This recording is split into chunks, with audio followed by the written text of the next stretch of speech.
네, 안녕하세요. 이교구 성도 여러분 반갑습니다. 2월 첫째 주 셀 모임 가이드 함께 나누도록 하겠습니다. 오늘 본문은 창세기 12장 1절부터 9절까지의 말씀입니다. 마침내 가나안 땅에 들어갔더라 라는 말씀인데요. 오늘 말씀은 저희가 잘 알고 있는 이 아브라함의 순종에 대한 모습을 나타내고 있습니다. 1절부터 3절까지는 하나님께서 아브라함에게 주시겠다고 말씀하시는 이 축복을 약속하고 있고요. 그리고 4절부터 9절까지는 아브라함이 그것을 순종하며 나아가는 모습을 오늘 볼 수가 있습니다. 오늘 본문 1절을 한번 먼저 보도록 하겠습니다. 오늘 본문 1절을 보면 이렇게 말하죠. 여호와께서 아브라함에게 이르시되 너는 너의 고향 친척과 아버지의 집을 떠나 내가 내게 보여줄 땅으로 가라 라고 얘기합니다. 이 아브라함은 원래 갈대아 우르 출신이라고 이야기합니다. 네, 성경에는 세 개의 나라가 굉장히 참 중요합니다. 그 중에 하나가 바로 유프라테스 강의 하류에 있는 이 바벨론이라는 나라고요.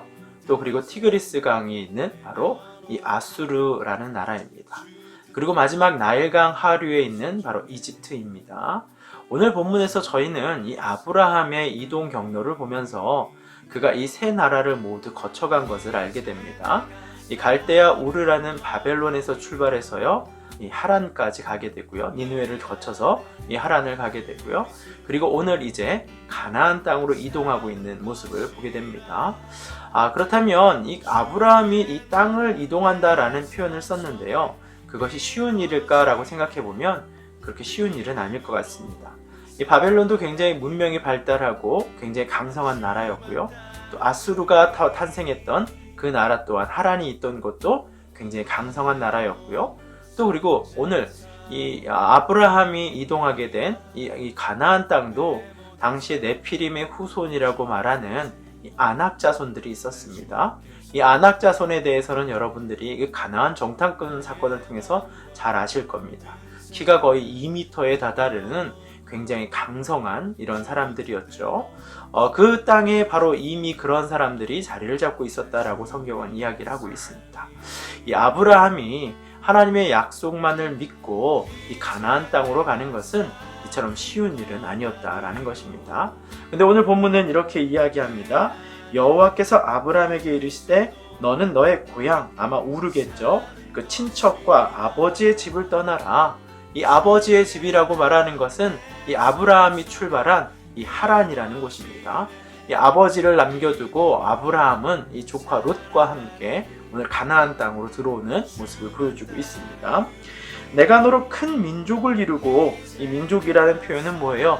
이 강성한 나라들 사이에서 너의 나라를 만들겠다라는 약속이거죠. 그리고 내게 복을 주겠다라는 것은 무엇입니까? 성공과 번영을 약속할 것이다. 내가 너를 떠나게 할 것이고 그것에서 굶게 하지 아니할 것이며 도리어 그 가운데 축복을 얻게 할 것이다 라고 약속하고 있죠. 또 내 이름을 창대하게 하리니, 이 고대 시대 때 이름, 그 자신의 이름이 뛰어나게 드러난다라는 것은 굉장히 큰 축복이죠. 우리나라 말로 한다면 호사유피, 인사유명, 호랑이는 죽으면 가죽을 남기고 이 사람은 죽으면 이름을 남긴다, 이런 표현과 같은 것이죠.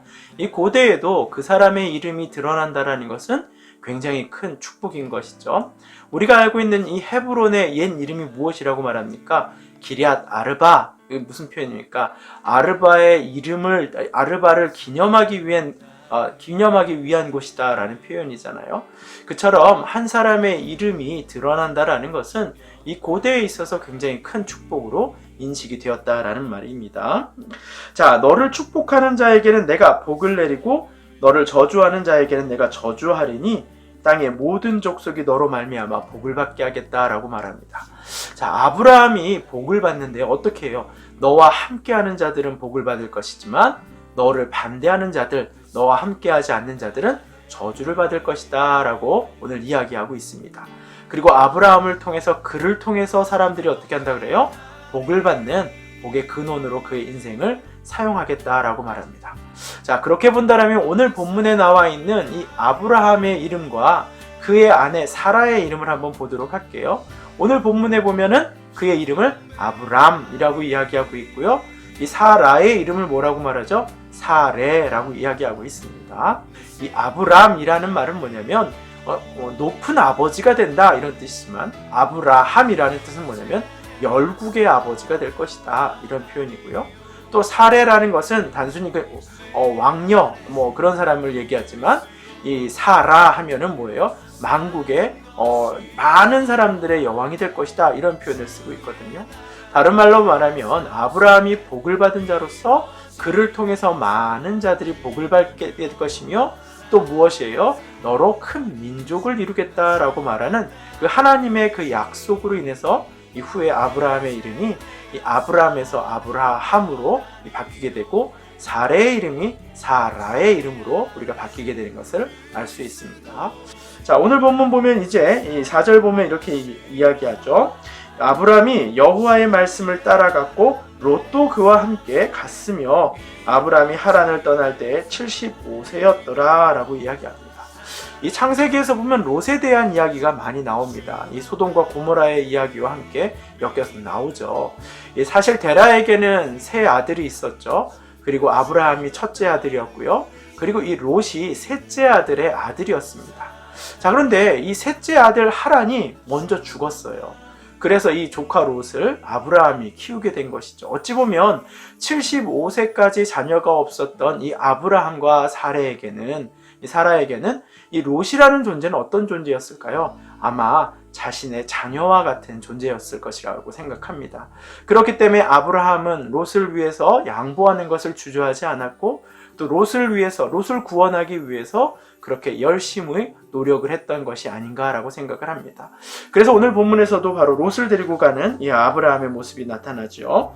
아브라함이 그의 아내 사레와 조카 롯과 하란에서 모은 모든 소유와 얻은 사람들을 이끌고 가나안 땅으로 가려고 떠나서 마침내 가나안 땅으로 들어갔더라 이야기합니다. 자, 아브라함이 그 땅을 지나 세겜 땅 모래 상수리 나무에 이른다라고 얘기합니다. 자, 세겜 땅, 세겜이라는 곳은 바로 뭐예요? 이 에발산과 그리심산, 축복과 저주를 선포했던 바로 그곳이죠. 또 이 세겜이라는 곳은 어떤 곳입니까? 여호수아가 나와 내 집은 여호와를 섬기겠노라 라고 표현한 때 그 세겜 언약을 맺을 때 바로 그것이 바로 이곳이었고요. 또 야곱이 뭐였습니까? 우상을 버렸던 곳이 바로 이곳이었어요. 자, 그런데 오늘 여기 보면 모래 상수리 나무라는 표현을 쓰는데요. 이 가나안 땅이 어떤 곳인지를 표현해 주는 곳이에요. 모래라는 것은 뭐냐면 이 당시 어떤 신탁자 이런 표현을 가지고 있어요. 그러니까 한마디로 말하면 신탁자의 나무라는 뜻이에요. 그러니까 주술을 하는 나무 이런 표현이겠죠. 가나안 땅이 얼마나 종교가 혼탁하고 오염되어 있던 곳인지를 우리가 알 수 있어요. 사실 아브라함의 인생을 거꾸로 가다 보면 어때요? 그 아버지 데라는요, 바벨론, 그 달의 신을 섬겼던 이 이방 신을 섬겼던 많은 잡신이 있었던 곳 중에 하나였고요. 또 아수르도 어떤 곳이었죠? 많은 잡신들을 섬겼던 아주 우상 숭배의 근거지였죠. 또 이집트는 어떤 곳이었습니까? 이집트도 몇천 명의 수천이죠. 5천 개의 종교가 있었다고 그런 것 같아요. 그렇게 많은 이방 잡신을 섬겼던 곳들, 그러한 종교적인 혼탁스러운 상황 속에서 그 인생을 살아왔던 사람이잖아요. 그런데 오늘 이 아브라함이 온 이 세겜 땅도 무엇이에요? 바로 모래 상수리 나무라는 표현을 통해서, 또 그것이 역사적으로 이방 신들을 대하는, 그리고 축복과 저주를 또 나누고 또 하나님 앞에 언약을 세우는 데 중요시 사용되었던 것을 보면서 바로 오늘 이 본문에서 우리가 봐야 할 아주 중요한 부분을 볼 수가 있는 것이죠. 바로 무엇이냐면 믿음을 선택하는 그 순종에 대해서 우리가 볼 수가 있는 것이죠. 아브라함이 살아왔던 모든 환경과 조건 속에서는 이방신을 섬기는 그런 것이었지만, 심지어 믿음을 찾아서 하나님 명령에 순종해서 가나안 땅에 왔음에도 불구하고 이 가나안 땅이 바로 또 뭐예요? 이방신을 숭배하는 곳 중에 하나였던 곳이었잖아요. 그곳 가운데 가나안이 제일 먼저 한 게 무엇입니까? 바로 뒷절에 보면 나와 있어요. 여호와께서 아브라함에게 나타나 이르시되 내가 이 땅을 내 자손에게 주리라 하신지라. 자기에게 나타나신 여호와께 그가 그곳에서 제단을 쌓았다라고 얘기합니다.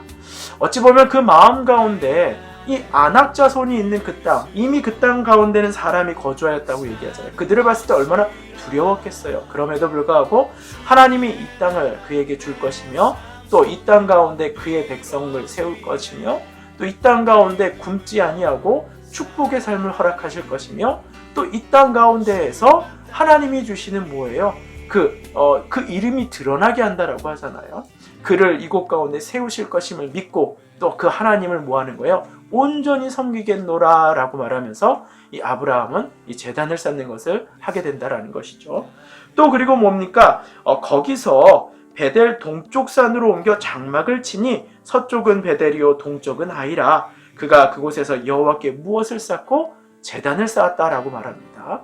세겜에서도 제단을 쌓았고요. 그리고 나서 이 아브라함이 옮기게 됐을 때 베델과 아이라 그랬어요. 베델은 무엇을 얘기합니까? 이 하나님의 집이라는 뜻을 표현하고 있어요. 또 아이라는 것은 폐허라는 뜻을 가지고 있단 말이에요. 어찌 보면 세겜에서 에발산과 그리심산 사이에 놓여있는 아브라함, 또 뭐예요? 베델과 아이 사이에 놓여있는 그 아브라함이 선택한 것은 무엇이라는 거예요? 하나님을 온전히 섬기고 제단을 쌓았다라는 것입니다. 그리고 여호와의 이름을 부르더니 점점 남방으로 옮겨갔더라. 저는 오늘 본문을 보면서 아마 오늘 이제 수요 예배에서 설교를 하시는 목사님이 또 어떻게 설교를 해주실지 모르겠지만 또 하나님의 말씀에 순종하여서 오직 믿음을 부여잡기 위해서 노력하는 또 순종하는 삶에 대해서 다룰 수도 있을 것 같습니다. 그런데 오늘 본문을 보면서 저는 이런 생각이 들었어요. 어쩌면 아브라함이 이방신과 또 믿음 가운데 그 경계선상에서 축복과 저주 사이에서 오직 하나님만 섬기고 제단에서 예배하며 나아갔던 것처럼 오늘 우리가 살아가고 있는 이 세상은 그렇게 호락호락한 곳이 아니죠. 그러나 여러분들이 온전히 제단을 쌓고 그리고 예배하는 삶을 살아가며 온전히 그리스도인으로서 그 땅 가운데 살아갈 때 여러분을 통해서 그 땅이 축복을 받고 여러분을 통해서 그 믿는 자들이 이방신에 눌려서 자신의 삶을 버렸던 자들이 진정한 자유와 하나님의 참 평안을 누리게 될 것입니다. 그것이 바로 뭐예요? 모든 열국이 축복을 받는 것이 바로 그것이죠. 자, 그렇다면 오늘 본문에 시작하기 전에 아마 이런 표현을 들으면 좋을 것 같아요. 내가 예수님을 처음 믿게 된 동기는 무엇입니까? 어떤 분들은 믿지 않는 가정 가운데 예수님을 믿게 된 경우들도 있을 것이고요.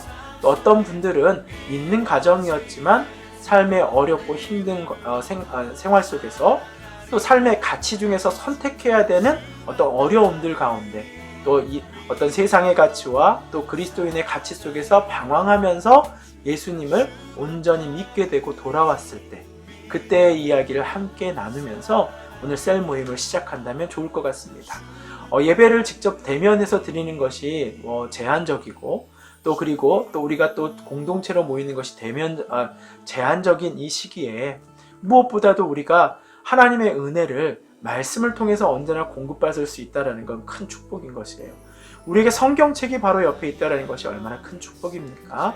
매일 3장씩 성경책을 읽으시고 담임 목사님의 산돌 성경 읽기 가이드 영상을 또 보시고 그리고 우리 목사님들의 또 새벽 설교를 들으신다면 정말 말씀이 얼마나 큰 꿀처럼 단 말씀인지를 또 깨달아 알고 또 여러분 삶 가운데 얼마나 큰 은혜가 넘칠지를 저는 기대하고 소망합니다. 또 다음 주에 또 셀 모임 가이드에서 보도록 하겠습니다.